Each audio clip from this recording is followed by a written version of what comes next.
Can you afford not to get help? I help women stop playing small and expand into the greater wealth, the visibility, the confidence, and success. So when you choose to step into these rooms, you're surrounded by highly successful businesswomen. And one thing I noticed repeatedly was that the ones that I admired the most weren't trying to do everything themselves. They had it all. They had teams, they had mentors, coaches, they had support around them with the things that weren't their geniuses. So many women, especially those building businesses, are trying to carry absolutely everything on their own.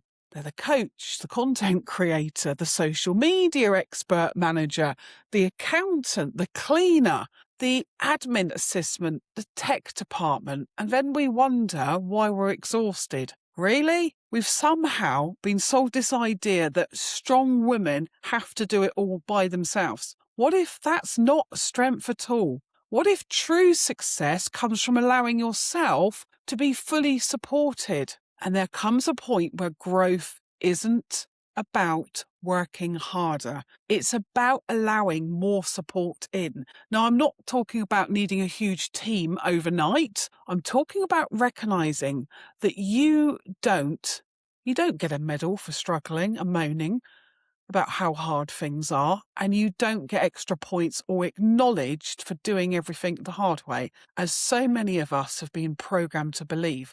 And I think this applies far beyond businesses. For most women nowadays, how many are actually afraid to ask for help or to receive the support or to allow people in? Because along the way, we've learnt that needing help meant weakness. But what if support was actually one of the greatest forms of self-love we can actually give ourselves? What if the strongest thing you can do is stop trying to prove that you have to do it all alone? So being in these rooms with high-level businesswomen was seeing how they actually live, not the version we see online, but the real version that's got the business, the family. We tell ourselves we're not ready. We tell ourselves we can't afford the support yet.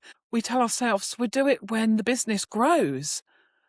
But perhaps a better question is, can you afford not to get help? How much is trying to do everything yourself really costing you? Be honest, because if you want a bigger, bolder, brighter future, you have to start making some of those decisions that your future version of you is already making. And you're going to have to let go of the identity that believes success comes through struggle, hustle. You have to let go of the belief that doing it alone makes you stronger. Because one of the greatest acts of self-love is allowing yourself to be supported.